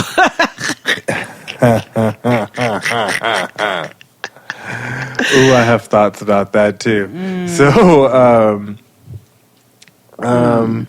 they agree and they're gonna be happy and work on it. And however, Yazan gets to thinking and was just like, "Ooh, I spoke way too soon. I was just drunk in love." And when he brings her over to his crib, he got a 2-bedroom. He got his own crib. Yeah, got his own whip, paid his own bills. Yeah, a chicken. Yeah, it works. It works. It works. Especially for somebody who was homeless and living on the street for child, 3 anything. episodes ago. Listen, he could be in the studio. It don't matter. He could be in a room long as he's not sleeping in his car. But he got him a crib, and they get there. Now, before that, too, while they were in the barbershop, they're, again, like XD said, drunk in love, googly-eyed, just, and that's when the best friend is like, light-skinned Keisha and her Ann Taylor. That's what I want to... That's what... Her Talbot. Oh, her Talbot. Yeah. Queen and Capital separate. What was it? Petite Corner. Her, she's wearing her conservative clothing because she knows where she at. But she's like, y'all are cute or whatever, but like, are you gonna talk? She's like, are you all gonna discuss the things that you need to discuss? Like, because it just seems like everything's all good all of a sudden. Like, she seems to be the friend with the sense. So, absolutely. She's the only friend that got sense in this little scenario. And as far as we know, she's the only friend. So, no, she's probably not. Brace has probably got friends that she turns up sideways and diagonally with. But, so that they go to the apartment. So fast forward, they're at the apartment and Yazan's like, so listen, I can't have a girlfriend. Like, I can't have a girlfriend. Like, if you can live here with me for a little bit, and then we got to get married. Like, and it's imperative. And he's not saying it like that. Obviously, there's a language barrier there. But that's what he's trying to say. And she's like, so how long? And he was like, 1 month. Like, you can stay here for a month, and then we got to get married. So she's like, a month? Okay. And I don't have to convert? Okay. But she still does not grasp the seriousness of the situation. And so she makes a really good suggestion. They sit down, and while he's trying to explain it to her and can't, she goes, why don't we get a translator who can properly... No, he said that. Oh, was it him? He suggested that. Yeah, him. Okay, then him. He was like, let's get a translator because I need you to understand what's going on. And so... Which is what I wish that everybody on this show had. Yeah. Especially Ariella and Baby Cool. Binion. But it's probably expensive. Yeah, but I mean, somebody in the dynamic has money, right? Like, either way, all these flights and shit add up, so therefore you got to have some discretionary funds to do something like this, right? Or you can call a language line, languageline.com, 240 different languages. Or pay for some classes for each of you to learn one another's language if you're so deeply in love. and this is on both sides. You both need to be like learning each other's language. This goes, Mitch DeJour. Your nigga already knows your language through and through, and it is not his native land or his native tongue. Right. So y'all already beating the odds right there. But there's not effort on that part. There's not effort. And I rarely see effort outside of Cheese Stick on the Americans learning. I see them use little phrases. Jenny, I don't see her say shit. No. But it seems like everybody speaks English in India. Like, yeah, they do speak Hindi in some parts, and because remember Simi was like she doesn't speak the language. Yeah. Oh yeah. So that's why she stays inside a lot. But they don't have as much of a barrier because him and all his people speak fluent English. But Devin does not. I mean, Jihoon does not. ASAP Injera does not. All the places that weren't colonized. Well, so that's them. That's them this week. We're gonna see next week. I think we have one more episode and then the tell-all, if they have one, which I'm sure they do. Because I'm like 20. This was episode 20, so it can't go more than 23 episodes. Good nigga, because I can't take imagine. Right, and we'll take a couple weeks off, and then we'll find something else to watch. Let's take a break, and we'll be back after these messages. After these messages, we'll be right back. This is the blackest show about nothing. This is Jade and XD. I'm Jade. And I'm XD. The show is two best friends talking about anything and everything. And sometimes we have awesome people on, like Crystal and Kid Fury from The Read. When I was in high school, there was this girl in my computers class with me. I wish I could remember her name so I could apologize. But I just used to call her Atrocious, as, a pet name, because... Hey, Atrocious! Being someone who was constantly the butt of a joke or picked on or whatever, I just saw this opportunity to, make fun of somebody else, and I did it. Somebody needs to do a study into silver teeth and the link between the silver tooth to prison pipeline. Silver tooth to prison pipeline. And New York Times bestselling author Michael Arceneaux. And Mama kept trying to interject at any moment that she could sing, and it was like, beloved, you're not even the best singer on stage. The girl from Destiny's Child is with the Platinum Solo album. It's like not you. And of course, there's us, Jade and XD. You can listen to new podcast episodes every week on Fridays. Listen to Jade and XD for free on Spotify.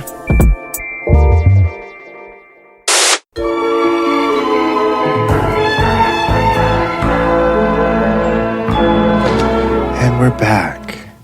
So this week we're doing some self-care. Things that we do to calm ourselves while we're relaxing and luxuriating and ting. What are some ways that you relax and luxuriate? Outside of the obvious. Yes. I'm a shower girl. And I fully get my life in the shower. Like, every once in a while, I'll get a candle and I'll turn the lights off and, do a shower meditation. And then sometimes, I'll get real high, like I told you all, and turn the lights off and pretend I'm on vacation under a waterfall at night. And then sometimes I play my music, whatever I'm in the mood to listen to. I get my little speaker and I just have myself a wang dang doodle. But I'm a shower girl. I really, that really relaxes me. And then when I'm out, if I want to have me a real relaxing evening, I shave my legs and I change my sheets before I get in the shower so that when I get in the bed, it's real slippy and slidey. Yeah. Yeah. I get me some good food, I turn on something that I really, really want to watch, and I just get all the way into the zone, auto zone.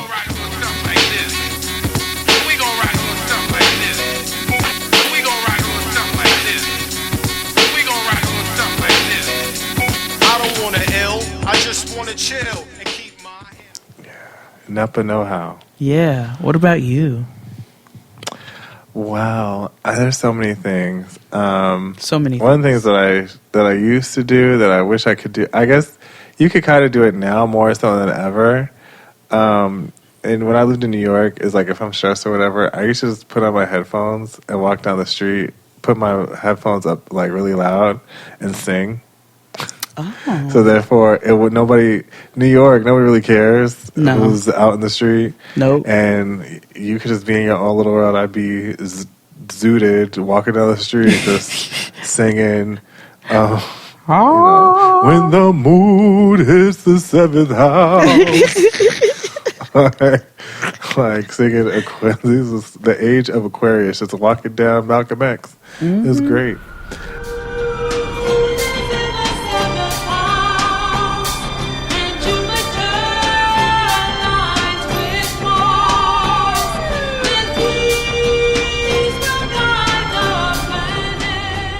I'm here for it. I too am a shower girl.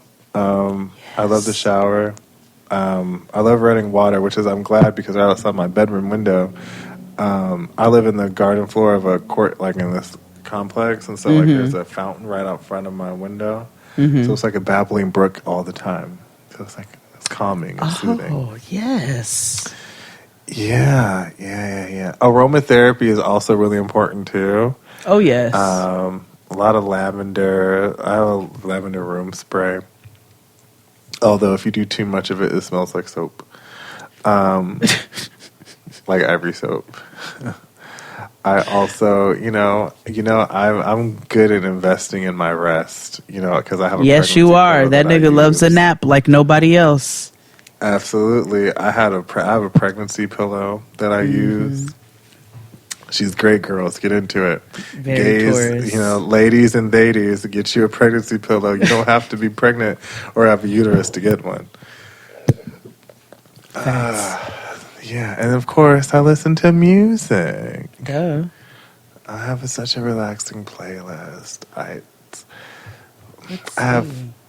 Let's share some, because I know you have one too. You know I do. Yeah. Let's see here. You go fast as I look for mine. Well, my first is by Michael Eugene Archer, a.k.a. D'Angelo. And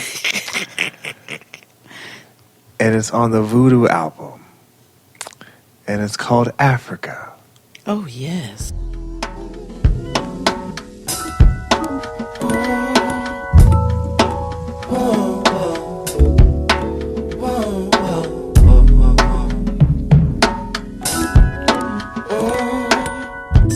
It's a love story to Africa, but sang in such a melodic lullaby type style, and it's so calming and soothing, and just he paints Africa, even though Africa is a beautiful place, it's just so magical and majestic and beautiful. He really captures the essence of the continent, and it's amazing. It's a great song to relax to.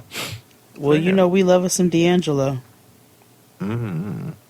I'm looking for my soothing playlist. I want to say that I made this when I was pregnant. I think I made this when I was pregnant. And I just, added to it. But the first track on it was Guapale's Closer. Sometimes it feels like I'll never go past you. Sometimes it feels to my room. Mm-hmm. Yes. Mm-hmm. She's so calming. Isn't she?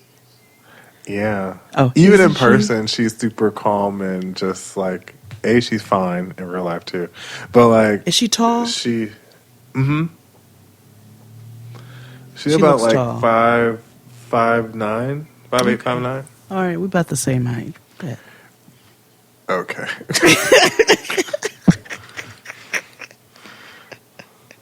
It's a relaxing playlist, not a lying playlist. My next song is you actually might appreciate this. Okay. It's a Nipsey Hussle song. If you are mine. Yes. All money in, no money out. Yeah, like with him and James Fauntleroy. I'm not tripping, back and forth with your nigga. Scared to lose what you got as you looking for something different. Me, fly tripping, international tripping. I got my numbers up and now they pay for my statistics. Yeah, young nigga, started off with a vision. Built the shit up from nothing to the critics. Yeah, that is, I like that. So first of all, if you were able to execute a Sade sample properly, you get a gold star in my book. Because first of all, Cherish the Day as a song is, you want to talk about relaxing? Let me tell you something, nigga. Cherish the Day means relax. Sade. Okay. So I didn't even put her. Well, I didn't even put her on the playlist because Sade is soothing. She is relaxing. Sade Like, means soothing. Like, yeah. Sade means relax. Yes, it does, and yeah, yes, relax. She is the playlist, okay, nigga. Like, yeah, she is. Yeah. Okay. First of all, I'm very proud of you for that track. I don't know which one you were gonna choose, because he also has another one. Hold on, it's not supposed to be a relaxing song, but it's relaxing to me. It makes me want to, like, you just like to ride out and just, it's just so nice, and because my good love used to play all the tracks, or plays all the tracks. He also says a word wrong in the song, but it's fine. Rose Cliquet. Oh, yikes. It's just got a nice little beat.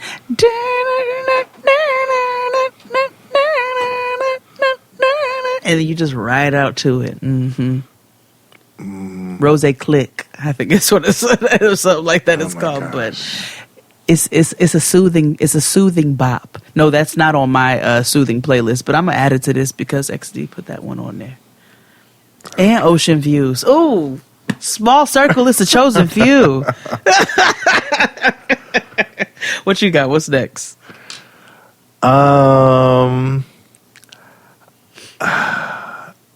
You can't have none of their lyrics make any sense to me at all, or to most people. But Fingerprints by Hiatus Kaiyote.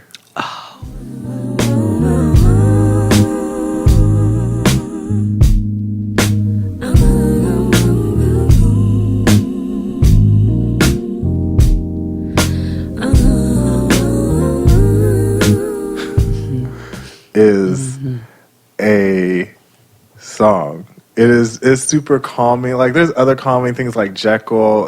I didn't put that on here because it gets chaotic in the middle. Same thing with Shaolin Monk, Motherfunk. There's like 90 different movements in the song, which I love. I love every song, but like Fingerprints is smooth. Like, it's just, it is. It's calm and it's relaxing. I love me some. Don't ask me what it's about, but. Okay. Oh, I do have a Sade song on here. It's fine. Like we said, she is the playlist, but Flow by Sade. Like the river to the sea. You come down like cover. I think you can hear water at the beginning of the song. Hold on, let me see. Or is that just the guitar I'm thinking of? Yeah, it's just the guitar. Yeah. Look how that comes in. Yeah. But Flow by Sade. When you hold me. Baby. Yeah. What you got? I stan this lady. I think she's become one of my favorite artists very quickly in the last, especially since quarantine. Mm-hmm. I liked her before that, but like she's dropped nothing but heat all year. And her daddy famous. Hathaway. So, no. He's actually on my list, but not Layla. But Alex Isley. Oh, Alex Isley is the shit. Yes. I have 2 songs. Gone. Okay. Which is haunting, and it's a breakup song, but you don't realize it's a breakup song. It's like, ooh, it's hauntingly beautiful. And the song she has with Masego, Good and Plenty, is so classy and like, it is the perfect song. I love that song. I love Alex Isley. If somebody wants to reach out to her, if they can, and reach out to her to get her on our show, I would stand you forever. Take up some space. You're too far away. Make no. Oh yes, no, I love me some Alex Isley now. She performed with remember my old coworker Alex, the one who I used to troll on a daily basis. Oh yeah, the Kappa. That's what I like to call him. The Kappa. He's also doing big things at on the internet. He's like hosting things, and his Heal the Space. Shout out to Alex Tyree. His Heal the Space actually. He one of the very first virtual ones when quarantine started. He did one with Alex Isley where she did a little performance on her live. And did it for Heal the Space, and it was beautiful. It was beautiful. So, also our good boo Jamie Woods did one with him. I think in person though before quarantine hit, before the penny. So I'm so mad I missed her because she was living here at the time, and then she just moved out to New Orleans. So I know. Shout out to Jamie, also doing big things. When I tell you I love me some Jamie, I love me some Jamie. Yeah, every time I'm gonna put her on this list. Home by Jamie Woods. There you go, right there. House is not a home when your heart is left alone. Dial your number, then a star. If you feel like now's the time now, you should go and change your mind and put the lights on. And what's my other jam by her? You don't have to go. Hello, morning. Hello, morning. Hello, morning. Yeah. Also another soothing joint.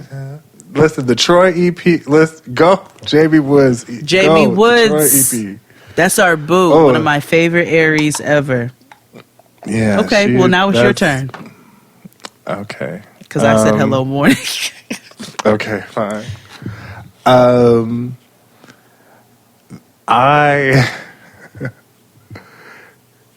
debating if I want to put. He makes really soothing music, but like it's off kilter and weird. Sample? Thundercat. You already know how I feel about them changes. Listen, I think, you know what? I'm just going to do Them Changes is a good song. But, Show You the Way. When it's all over and into the light, sink or swim, I'm not scared to die. Tell me how you feel, Kitty. Yes. Let me show you. Yes. Show you the way. Oh, no, how to slide in the right side. Yes, that is the jam. I love how you Thundercat. gave me you got me to give a fuck about Michael. Like random people, Kenny Loggins in this century. I said in you this all are decade. giving me big 80s energy, and I'm here for it. Yes, even Dragon Ball do-rag. How do I look in my do-rag? Like I just love he Thundercat. I love how he does 80s stacking vocals. Yes. It's great. The very first time I heard that, I was like, why is this giving me like warm Hall & Oates, nigga, like just This delicious. is my kind of music. Ooh, mullets, nigga. Like, I'm like, yes, feed the children. Brown leather jackets and ponytails. Yes. And fermented fruit pectin. Yeah, cigarettes. Like, Yeah. I'm just saying. Okay. That's a good one because I love me some Thundercat now. This was another one of my wedding songs that we danced to. We danced to a little medley. It's on my soothing playlist. Daft Punk, Something About Us. I might not be the right one. It might not be the right time. But there's something about us I've got to do. Some kind of secret. It might not be the right time. You might not be the right one. But there's something about us I want to say. 'Cause there's something between us anyway. Oh, I love that song. Something About Us by Daft Punk. Who's ever seen them? Have we ever seen their heads before? Mm-mm. What a life. You are rich as fuck and nobody will ever, ever, ever recognize you. Genius. I know. That's fucking genius. Genius. What you got? My next song, Stud Anthem. Girl by the Internet. Told you that you rock my world. Want you around me? Would you let me call you my girl? My girlfriend, my girlfriend. I can give you the life you deserve. Just say the words. Listen. Sid be dirty macking on all her songs. Sid be dirty macking, nigga. I be like, ma'am, if that's your pronoun. No, I think it is. She's like, I'll be your girlfriend, yeah. bitch. I'm gonna turn your ass the fuck. Yeah. I'd be like, ma'am. And then a part of me be like, well. Let me show a little titty. Yeah. Oh, God. I mean. Girl. Because Sid got the most soothing ass fucking voice. Like, Sid come out the gate. She just come out the gate. Soon as she starts singing, I know bitches are like, what? Yeah. Mm-hmm. Smile More. Ooh. Yeah. Ooh, Smile More is a good one, too. Who you got? Okay, let's see. Come on up here, messing up the vibes. Al Green, Simply Beautiful. The way that guitar comes in. Dum, dum, dum. I'm gonna be good to you. There's a whole lot of things you and I could do. Simply Beautiful. I love that song. It is one of the simplest, most beautiful, soothing songs. It just puts me in a little, just a calm, nigga. It just puts me in a calm. Well, you can't have a relaxing playlist without Cranes in the Sky. Absolutely not. Like, I tried to smoke it away. Work it away. But that just made me even sadder. I tried to keep myself busy. I ran around in circles, think I made myself. Like, it's You have to, and there's a specific way you have to like listen to Crazy in the Sky. You have to like be it's the same way you have to listen to The Scientist by Coldplay. Like you have to sit in an awkward position and stare blankly into the void. Yeah. Like yeah, you got to sit crisscross applesauce. Yeah, with your arms like that. Or you like cross your legs, but like in midair. Right. And just stare into the abyss forlorningly. Like, you know what I mean? Just like, yeah. It just, you're like, I try to smoke it away. This is a Nilla track. But it's just soothing to me. And it's I think it's a whole song too, if I'm remembering correctly. But Secret by Maroon 5. I know I don't know. Watch the sunrise, say your goodbyes, off we go. Some conversation, no contemplation. But I want you so bad. Everyone has a secret. Oh, can they keep it? Oh, no, they can't. Yeah, that's a whole track. I want to fuck you, but I don't know your name. Mood. What's your next track? What's your next? Your next. The Gay Man's Plight, actually. Oh God.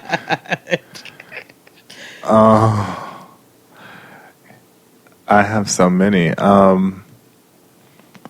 You know, Sia was in a group.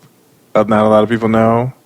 And I always searched for this song for years because I heard it on a random commercial and I never knew who sang it. I didn't find out until years later who it was. It's one of the most soothing songs you will ever hear in your entire life. And it's a song called Destiny by 07.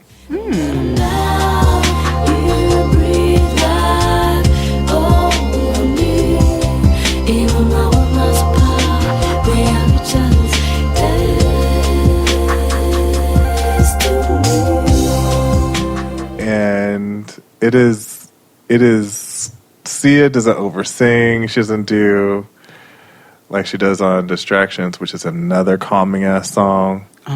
Whew. She does sing the fuck out of that though. But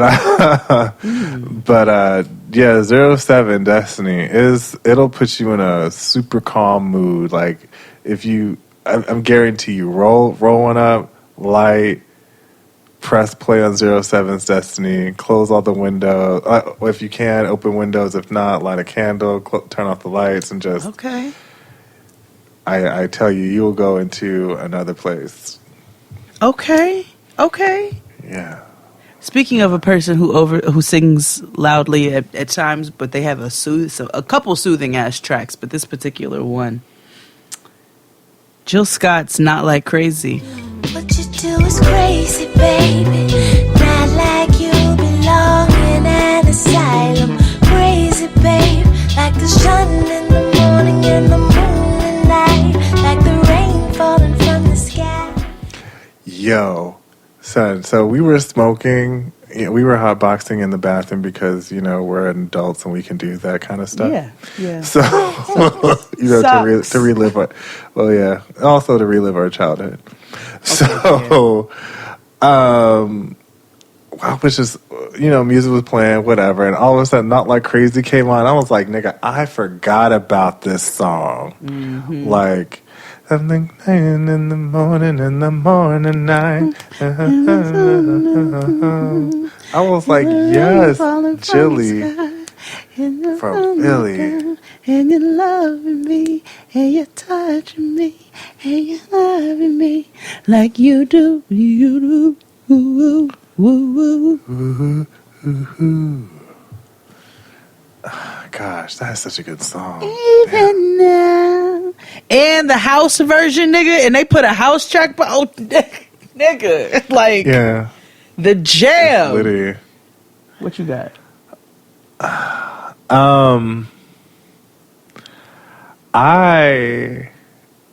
I should have him come on the show. I'm gonna ask him if he wants to come on the show. I don't know if he would. Well, actually, he would. Maybe, I don't know. On the very, very first Foreign Exchange album, Darian Brockington gave us Call. And that is my song, Call by the Foreign Exchange, featuring Darian Brockington. I tried my best to go without you, but this is something I know we both want to see. Loneliness kills me, lady, forgive me. Okay. Yeah. Okay. He's become like my little friend lately, so I'm like pressure. I love Darian Brockington. Listen, he has if you listen to Zoe Ferguson, Zoe with an exclamation point, the homie. on Still, the homie, on Still Here 3, his mixtape, Darian Brockington covered The Highways of My Life by the Isley Brothers. Oh. Damn, I should have put that on the covers, because that cover is better than the original. Oh. Yes. Okay. And also from that project, Marzipan. That's such a calming song, too. Okay. With Eric Roberson. Oh, who I also used to love. I love him. Eric Roberson has... Ooh, and Picture Perfect. That's on my list, too. With Fonte. Such good, relaxing tunes. You know what I realized about Earth Signs? Earth Signs really like quiet-sounding music. Yes. Like after a while, we'd be like, what is that noise when something is too much? Yeah. That's how it is with drag music. I'd be like, okay, this is cool until... This is cute, but I think I'm tired. Monet. Yeah, I think that's why I like Monet's music so much, because it's like real music. Like, it calms down after a while. She's Speaking also of on a my list person, too, by the way. The next person on my list also worked very heavily with the Foreign Exchange in the top of their career. But Jesse Boykins III, a Morris, I loved that song. I tried to give her a movie, more than gorgeous, more than I'd ever seen. She was a walrus. I tried to give her a movie. She was a Morris. Yes. I love that song. I love Jesse. I saw Jesse perform back at not House of Blues. He was at SOBs. Where? Not SOBs either. In Times Square. That's Sony Theater. No. It's the Blues Theater. It's the is it the House of Blues? Maybe it is the House of Blues. Well, anyway, saw him perform there. All his hair just wiggling all about on the stage. But he was an entertainment, and a Morris is a tune, okay? A soothing tune. What you got? It is. Whew. I'm surprised you don't have this song in there. Fun fact, it's also Kid Fury's favorite song, if you want to know that about him. But it's Badu's Didn't You Know? Oh, yeah. That is the ultimate, like, relaxing song. That's actually on the soothing playlist as well.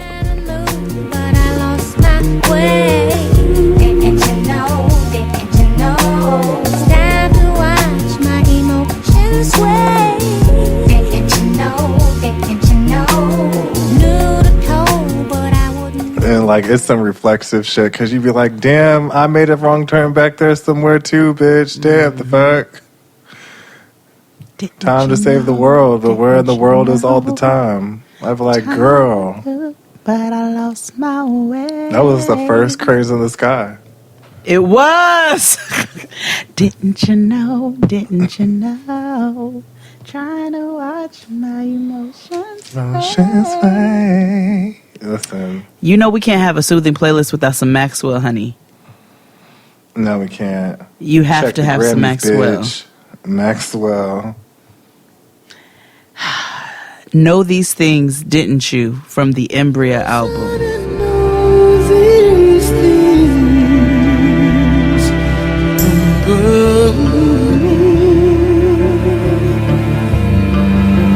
you shouldn't know.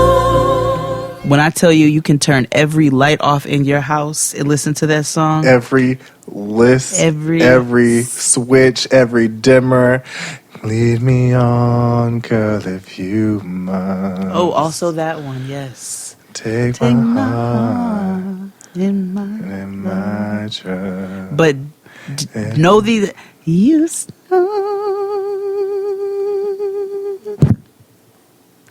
as if you knew I'd sleep right there, and you shouldn't know these things. Ooh, a soothing jam. About Me. Let's do two more each. Okay. Because this can go on forever. Right. My second to last one is by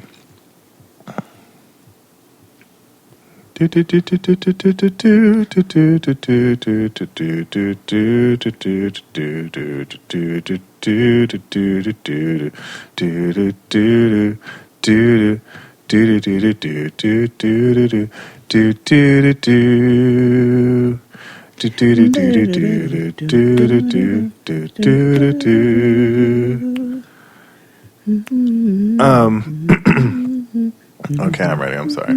Mm-hmm. He is. I mentioned this before. I mentioned him just recently, just now, actually. He is one of the most underrated, like, singers, vocalists ever. But Eric Roberson's Head to Toe.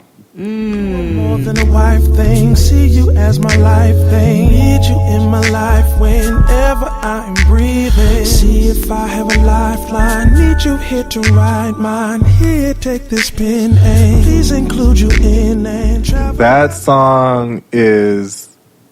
I was gonna put Feelings on there, but that's a trifling ass song about, like, that should be on a playlist that gets you fucked up. But but Head to Toe is a sexy ass song, and you can imagine what it's about. But it's Eric Roberson has a really nice, sweet voice, and it's calming. It's never, even when he does a lot, it's like a hug. Mm. Yeah. Yeah, it is. Yeah, Eric Roberson's voice is just warm. It's like a warm hug on a cold night. Yeah. Well, you know, okay, my second to last. You know it's hard to go a playlist without adding this dynamic duo. Us in song form. Yeah. Janae's Love Me Today. Why should we live in all of this sorrow? True feelings cannot hide.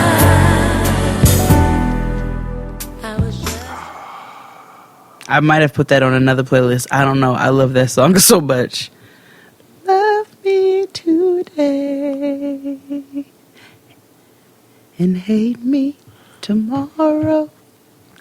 Put all of that feeling aside. Oh, I've been smoking a lot. Same. But yes, Janae's Love Me Today. A song. A tune. What's your last?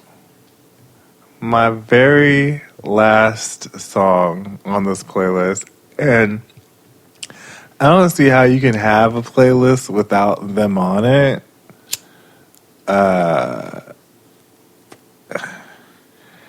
And like, I really want them to write songs for like other people outside of themselves. Like, I think Beyonce would do really well with one of their songs. But my very last song is We Can Be New by Amel Larue. Yes. We can be new. We can be new.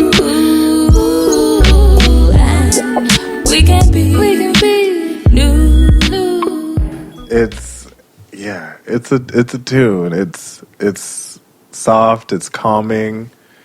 She sings the fuck down. Yes. It's great. I love her. We love her, Mel. Shout out to Sky LaRue, who sounds just like her mother. My God, today. She's my homegirl. Oh yeah, shout out to Sky. Sounds just like her mother. We saw her perform.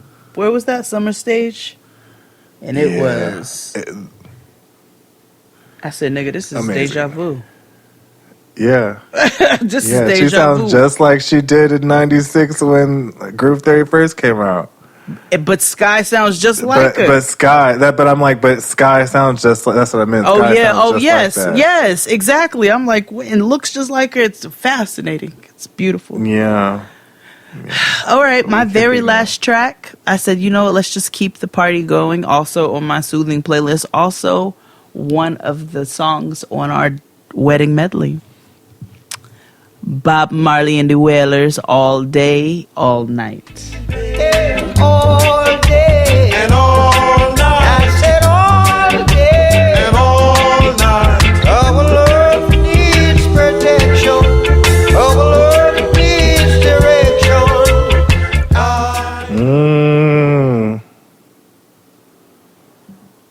A jam. Yes. A tune. Big tune. Big tune. Big tune. That's my last track. That's how I wanted to end that. Yeah. Well, it was a wonderful, relaxing playlist this week. Thank you. What's your last track? That was I gave my last. Oh, that was your last one? Oh, shit. All right. Well, that was... As you can see, this is why we're relaxing this week, because our heads are all over the place. But that's another episode of Jade and XD. Make sure you are sharing all things JXD with your friends, your family, your aunties, your uncles, the heathen ones who don't mind listening to a little cussing. And and they drink a little dark liquor. We'll be back next week and drink a lot of dark liquor, actually. Might smoke a little funny smelling cigarettes.